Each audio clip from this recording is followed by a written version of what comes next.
الفاتحة. الرحمن الرحيم.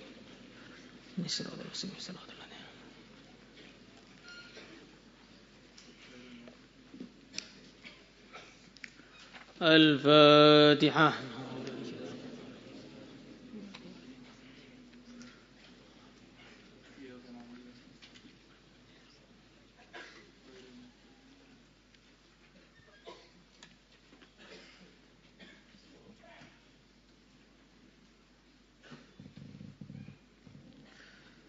الفاتحة.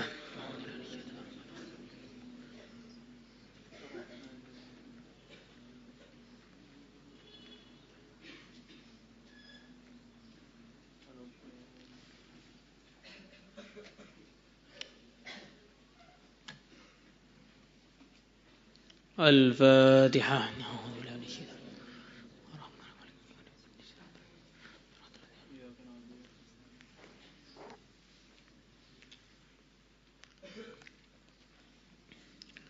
Hadis 536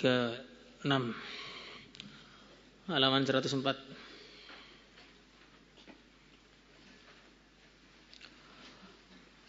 Kharraja Ibnu Majah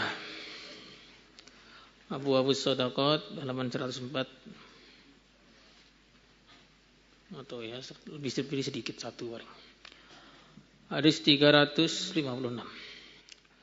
Bismillahirrahmanirrahim. Wa kharraja Ibnu Majah bi isnadihi an Jabir bin Abdullah radhiyallahu ta'ala anhuma qala khatabana Rasulullah sallallahu alaihi wasallam. Faqala, maka beliau bersabda, ya ayyuhan nas, wahai para manusia, tubu ilallah, bertaubatlah kepada Allah qabla an tamutu, sebelum kalian semua mati. Wabadiru bil a'malis salihah, wabadiru, dan bersegeralah bil a'malis salihah, dengan amal-amal yang saleh, qabla an tusghalu, sebelum kalian disibukkan dengan urusan dunia. Wasilu, dan perbaikilah alladhi, hubungan bainakum wa baina rabbikum, antara kamu dan antara Tuhan kalian. Sambungkanlah, perbaikilah hubungan antara kalian dan Tuhan kalian. Bikasrati dzikrikum lah, dengan memperbanyak berzikir kepadanya. Maka kasrati sadaqati, dan memperbanyak sedekah bisirri wal alaniyah, dalam keadaan sembunyi-sembunyi maupun terang-terangan. Terus kalian semua akan diberi rezeki. Wa tungsaru, dan kalian semua akan ditolong. Wa tujbaru, dan kalian semua akan ditambal kekurangan-kekurangannya.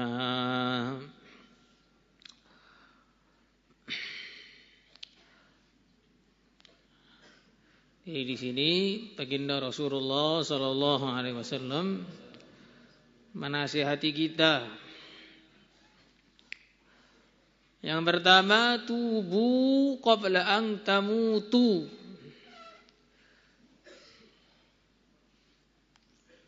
Bertaubat sebelum kematian.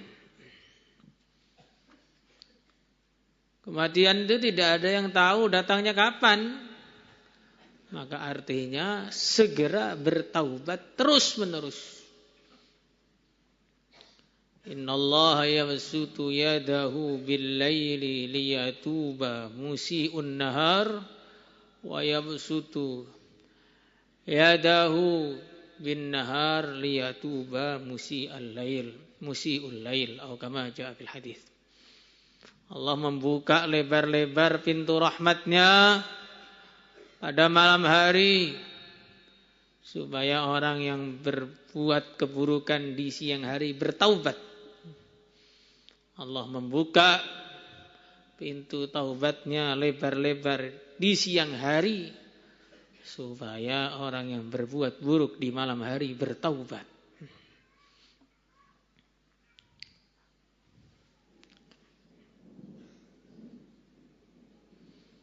Artinya apa? Artinya Allah Subhanahu wa ta'ala masih selalu membuka kesempatan Kesempatan demi kesempatan datang. Kalau kesempatan tidak digunakan, maka kesempatan akan menjadi penyesalan. Tapi kalau kesempatan digunakan, akan mendatangkan keberuntungan yang di luar perkiraan. Maka setan datang kepada manusia dengan dua cara. Agar manusia tidak bertobat, setan datang kepada manusia mengatakan, tobatnya nanti saja. Tobatnya nanti saja kalau sudah tua.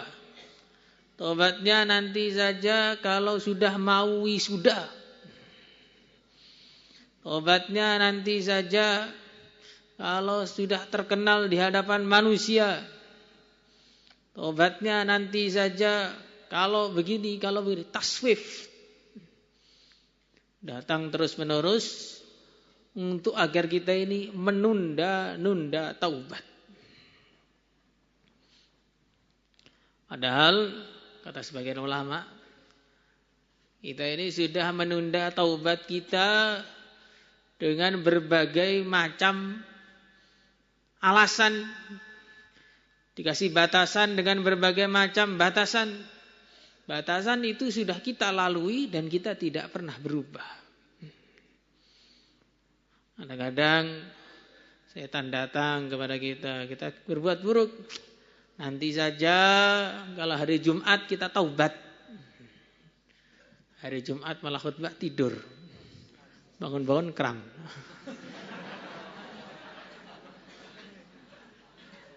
Nanti saja taubatnya kalau sudah daurah. Ternyata bisa kita lihat bagaimana perbuatan orang daurah. Selalu terbelakang dalam setiap amal. Taubatnya kalau sudah jadi ustadz, selalu telat. Taubatnya kalau sudah jadi mutaharrij, akhirnya malah keluar daripada semua kebaikan. Taubatnya kalau bulan Ramadan, nanti Ramadan saya mau taubat. Ternyata waktu perpulangan malah banyak maksiatnya. Sudah berapa Ramadan kita lalui dan berapa banyak yang maksiat yang kita tambahi, bukan taat yang kita tambahi. Nah, setan datang kepada kita yang pertama dengan taswif. Manusia disuruh menunda-nunda. Nah, menunda-nunda akhirnya ajal tiba dalam keadaan belum taubat kepada Allah Subhanahu wa taala. Maka orang Arab membuat satu ibrah yang pendek saja. Qala sa'atubu ghadan fanama falam yastaiqid. Orang ada yang mengatakan besok saya taubat. Kemudian dia tidur dan enggak bangun lagi untuk selama-lamanya. Nah, ini bukan satu dua yang begini. Dan yang kita katakan besok itu sudah berlalu bukan hanya sehari dua hari. Kadang-kadang berlalu sudah setahun, 2 tahun, 3 tahun masih besok saja tobatnya.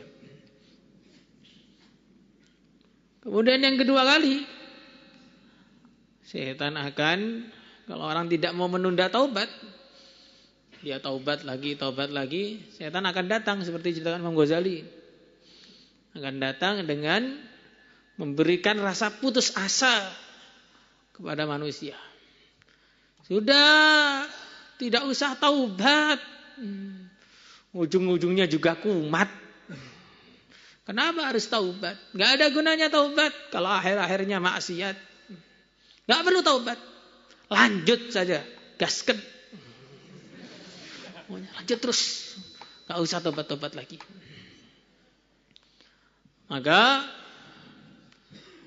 Imam Ghazali mengatakan, jangan sampai dirimu sudah lemah dalam menahan diri untuk bermaksiat, dirimu pun lemah untuk segera bertaubat. Walaupun hari ini taubat, besok ngulang lagi, ya taubat lagi.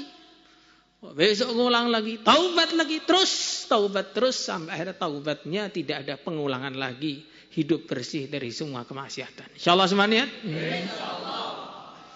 Maka seorang yang berusaha taqarrub kepada Allah, dia tidak pernah menyerah.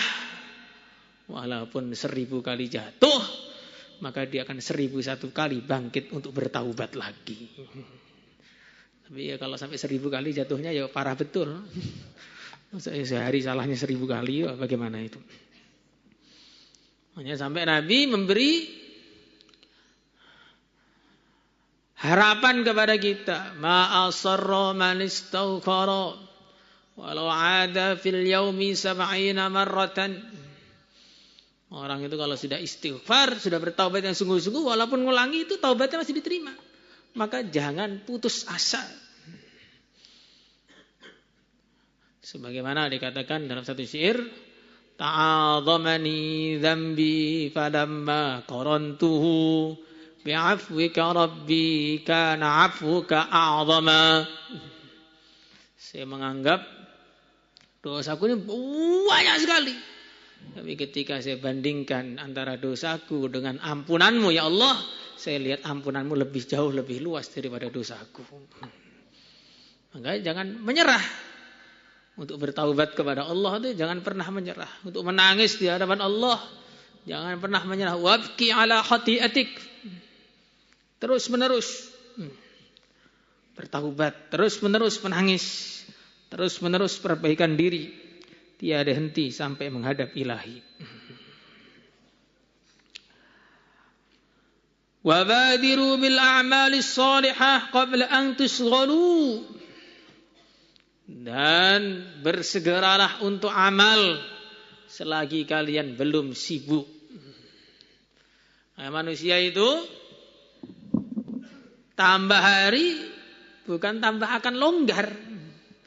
Tambah hari kesibukannya tambah banyak.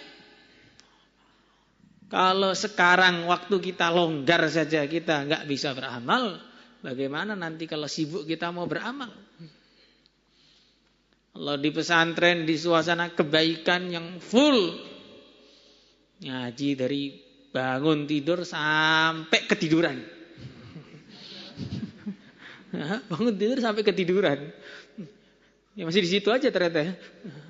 Itu full program kebaikan. Istighosah, sholat subuh, masih diberdirikan lagi, baca Quran, Masya Allah. Terus tahfidz sampai 9:30. Baru selesai sholat duha, baru selesai sholat duha, qailullah, ngaji lagi sampai jam 4. Habis itu sore masih ngaji lagi, belum sempat makan, belum sempat ngaji, suruh ngaji lagi. Malam begitu juga, terus dalam kebaikan. Kok di tengah-tengah kebaikan ini kok kita nggak baik? Kok kita nggak beramal? Nah, bagaimana kalau di rumah kita mau beramal? Di tengah-tengah orang soleh kita ini jadi orang yang tidak soleh. Bagaimana di tengah-tengah orang tidak soleh kita mau jadi orang soleh? Badiru bil a'mal as-salihah.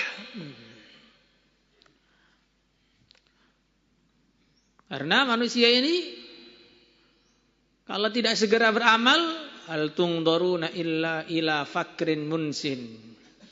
Kalau enggak segera beramal, mungkin saja masa depannya dia dapat kefakiran yang sampai menjadikan dia ini saking fakirnya enggak sempat mikir agama.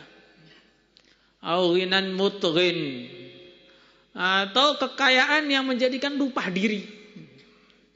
Saking kayanya enggak butuh sama Tuhan. Sudah sukses Pak, alhamdulillah sukses. Uang banyak, mobil banyak, anak sarjana semua, badan sehat, sawah ombo, sukses saya. Kalau sholat Pak, kapan-kapan aja itu. Kalau sudah melarat baru sholat. Au mautin mujhiz. Kalaupun kaya atau miskin akhirnya mati yang tiba-tiba. Mati datangnya nggak pakai permisi. Ada ya, mati yang datangnya permisi dulu itu hanya kepada Nabi saja dan orang-orang soleh yang lain. Itu pun mereka dalam keadaan sangat siap. Seperti ada cerita orang soleh sedang berjalan dalam keadaan khusyuk, keadaan tawadhu, cinta kepada Allah, berzikir, tidak toleh kanan, tidak toleh kiri, menundukkan pandangan, hatinya pun menunduk. Karena ada yang menundukkan pandangan, hatinya mendongak. Hanya saya yang tawadhu di sini. Sama saja jadinya.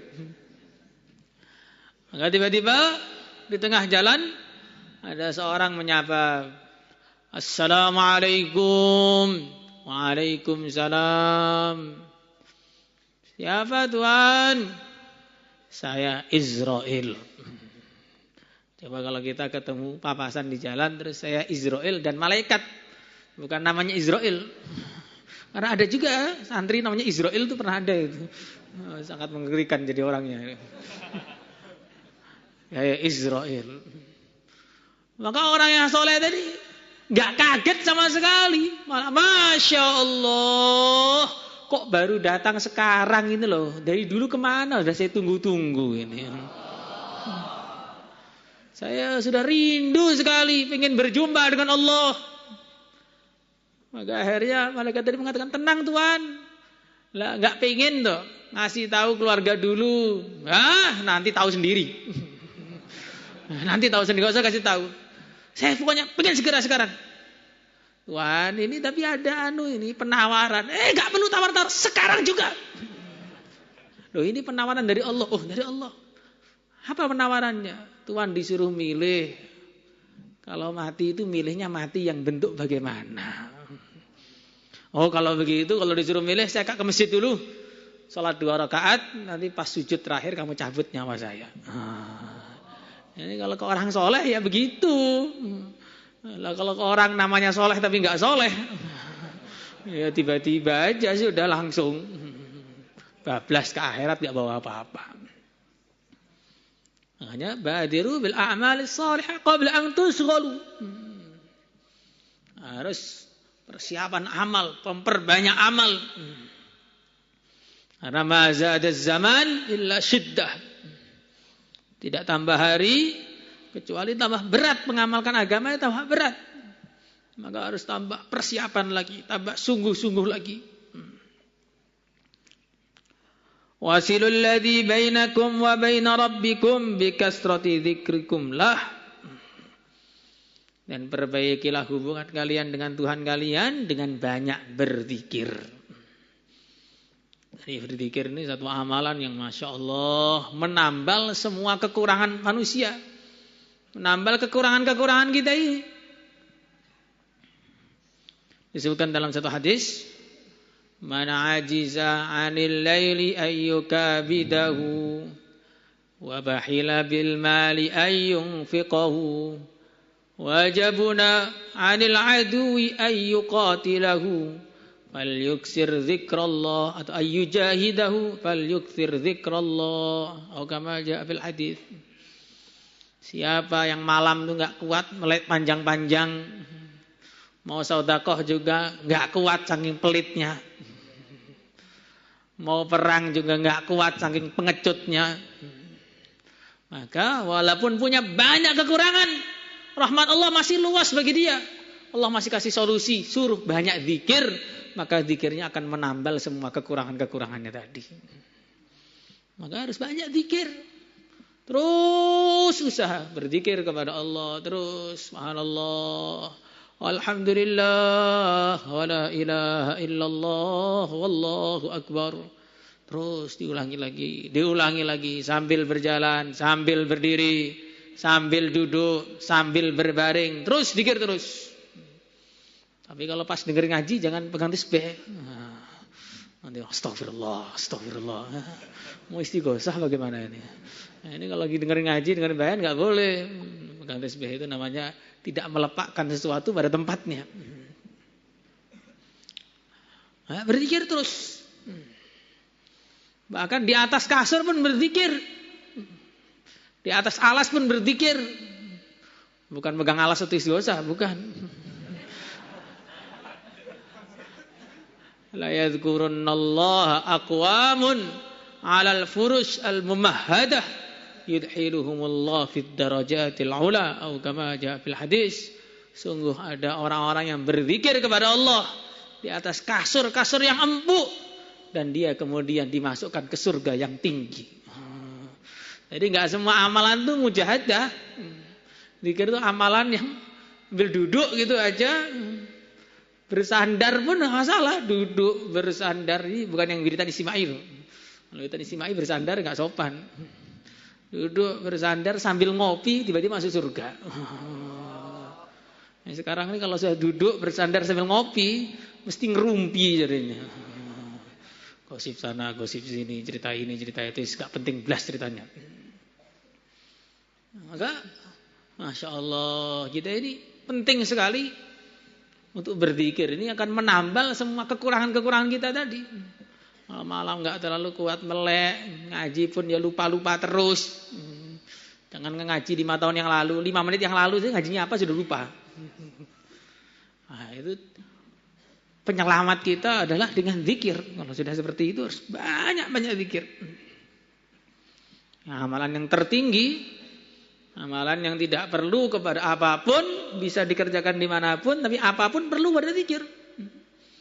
Karena satu hadis disebutkan, ada orang yang bertanya, sedekah mana yang paling utama? Sedekah yang paling banyak zikirnya. Berjuang mana paling utama? Berjuang yang paling banyak zikirnya. Semua makin banyak zikirnya, makin tinggi nilainya. Semua yang tidak ada zikirnya, tidak ada nilainya di sisi Allah Subhanahu wa taala. Walaupun ada sedikit. Wa kasratis shadaqati, dan memperbanyak sedekah fis sirri, di dalam sembunyi-sembunyi, wal alaniyah, dan terang-terangan. Sedekah sembunyi-sembunyi dan terang-terangan. Sembunyi-sembunyi itu ya hatta la ta'lama shimaluhu ma tunfiqu yaminuhu. Sampai tangan kirinya sendiri enggak tahu apa yang diinfakkan tangan kanannya. Nah, tidak ada had yang khusus, cuman ya secara uruf dia tersembunyi. Ya, secara uruf dia tersembunyi, tidak diketahui. Walaupun diketahui hanya oleh beberapa orang saja. Seperti ceritanya Abdullah bin Mubarak. Beliau berangkat untuk menjaga perbatasan. Nah, biasanya di perbatasan itu ada seorang anak muda yang selalu ikram kepada beliau.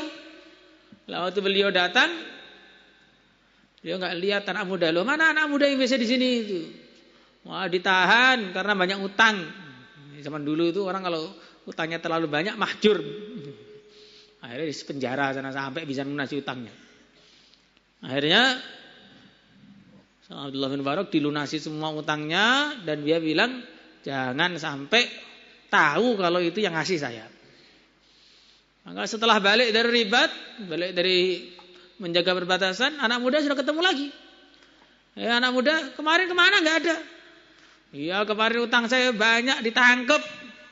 Tiba-tiba ada orang baik yang melunasi utang-utang saya nggak tahu siapa. Oh gitu, ya udah.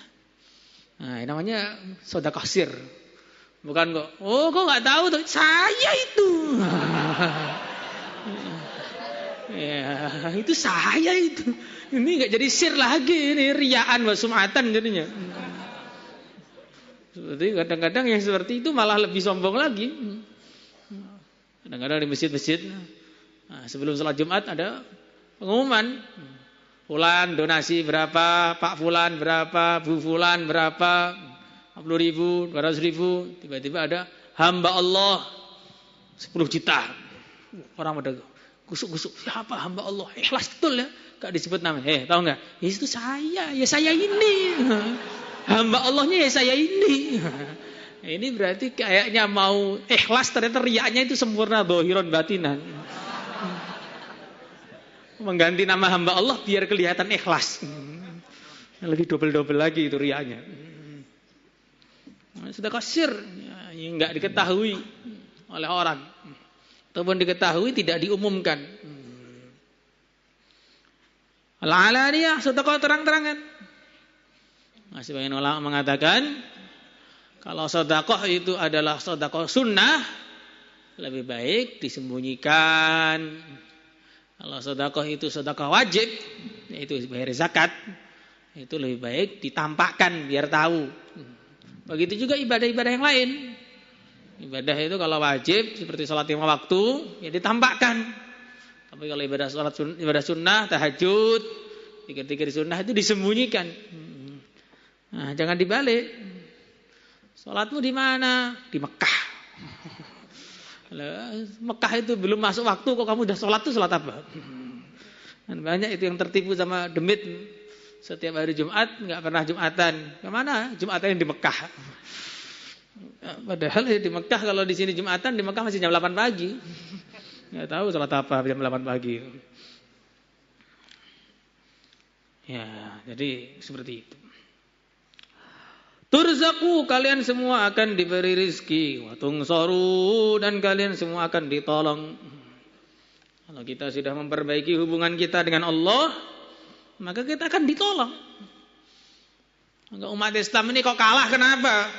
Bukan karena kurang senjata, bukan karena kurang kaya, bukan karena kurang berkuasa, tapi kurang baik hubungannya dengan Allah Subhanahu wa taala.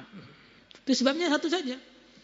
Seperti diceritakan dalam kisah yang sering kita dengar, ada pasukan Islam bertempur, nggak menang-menang, bertempur nggak menang-menang.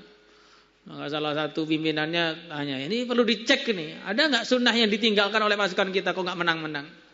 Setelah dicek ternyata pasukannya sudah meninggalkan bersiwak, meninggalkan kesunahan bersiwak. Akhirnya mereka jadi terlambat menangnya.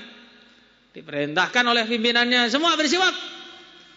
Nah, ketika melihat pasukan Islam bersiwak ini, orang kafir takut loh. Ini kok orang-orangnya makan kayu ini bagaimana ini? Gak bakal bisa menang kita, lari kita, lari semua musuhnya. Jadi satu sunnah ditinggalkan, kemenangan tidak jadi diturunkan. Bagaimana kalau fardu yang ditinggalkan? Makanya sekarang di mana-mana diinjak-injak itu karena masjidnya pada kosong. Bagaimana mau ditolong oleh Allah sedangkan mereka hubungannya tidak baik kepada Allah. Dan dalam sebagian ulama mengatakan, ketika orang-orang yang kenal kepada Allah, mereka tidak punya hubungan baik dengan Allah, mereka tidak taat kepada Allah, maka akhirnya Allah akan kirimkan hamba-hamba yang tidak kenal kepada Allah untuk menghukum mereka. Nah, di mana-mana orang-orang Islam itu enggak pada taat kepada Allah. Nah, Allah kirim orang-orang yang tidak kenal kepada Allah, orang yang tidak sholat, ya, orang yang tidak baca syahadat, tidak Islam, untuk menginjak-injak orang Islam di mana-mana. Nah, kalau pengen menang bagaimana? Nahnu qaumun a'azzanallahu bil Islam, famahma talabnal izzata min ghairihi adallanallah. Kita ini sudah dimuliakan Allah dengan Islam. Kalau mencari kemuliaan di luar Islam, pasti akan dihinakan oleh Allah. Orang-orang Islam sudah kaya semua, sudah berkuasa di mana-mana, tapi kok tetap hina? Ya karena nggak taat kepada yang maha kuasa. Kekuasaannya dicabut oleh Allah Subhanahu wa taala. Wa Nabi Hurairah radhiyallahu taala anhu qala Rasulullah sallallahu alaihi wasallam baina rajulun, di tengah-tengah seorang laki-laki fi falatin mil ardi, di padang sahara, di tanah lapang lah. Fasami'a sautan fi sahabatin, dia mendengar suara di awan, iski hadiqata fulanin, airilah kebunnya fulan, fatanaha, maka menyingkir atau bergerak, siap menyingkir aslinya, atau menuju dzalikas sahabu, awan itu, fa'afragha, maka dia menuangkan ma'ahu, airnya, fi harratin, di dalam tanah berbatu hitam. Fa'idha sarjatun, maka tiba-tiba ada satu kanal, mintil kasyiraji, dari kanal-kanal itu, qad istaw'abat, telah menampung dzalikal ma'kullahu, air itu semuanya. Fatatabba al-ma'a, maka laki-laki tadi menyusuri air ini kemana ini. Fa'idha rajulun qa'imun fi hadiqatin, maka tiba-tiba ada seorang laki-laki yang berdiri di kebunnya, yuhawwilul ma' bimishatihi, mengatur air dengan sekopnya. Faqala lahu, maka laki-laki tadi mengatakan, ya Abdullah, wahai Abdullah, ini bukan nama. Masmuka, siapa namamu? Qala lahu fulanun fulan lil ismi alladhi sami'a fis sahabah, dengan nama yang sesuai dengan yang dia dengar di awan tadi. Faqala lahu ya Abdullah, maka orang tadi mengatakan, wahai Abdullah, lima sa'altani an ismi, kenapa engkau menanyakan namaku? Qala, dia mengatakan, sami'tu, aku mendengar bis sahab, di awan alladzi mahada ma'uhu, yang mana air ini turun dari awan itu, sautan, suara, yaqulu, yang mengatakan, iski hadiqati fulanin, iski hadiqata fulanin, ailah kebunnya fulan lismika, sesuai namamu. Wa ma tasna'u fiha, apa yang kau berbuat dalam kebunmu itu? Amalanmu apa sebenarnya? Keramatnya hebat sekali. Qala, dia mengatakan, amma idza qulta hada, apabila engkau telah mengatakan ini fa inni sungguhnya aku angduru, aku menunggu, aku melihat ila ma yahruju minha, dari hasil kebunku ini, fa atasaddaqu bi tulusi, aku bersedekah dengan sepertiga, wa akulu ana wa yadi tulusan, aku dan keluargaku makan sepertiga, wa aruddu fihi tulusahu, dan aku mengembalikan untuk modal tulusahu sepertiganya, rawahu Muslim. Jadi orang ini orang yang istimewa. Jadi bisa dapat hujan lokal. Yang lain kehujanan, yang lain kekeringan semua. Cuma tempat beliau saja yang subur. Bahkan ada suara dari awan, airi itu kebunnya fulan. Awannya bergerak, diairi. Kayak ada remote-nya saja. Maka setelah dicek-cek, apa amalannya kok begitu hebat sampai mendatangkan keramat ini? Ada istiqomah, sepertiga disedekahkan, sepertiga dibuat makan, sepertiga untuk modal. Artinya apa? Artinya kalau kita itu amalan istiqomah, maka suatu hari keramatnya akan keluar sendiri, nggak perlu dicari keramat itu.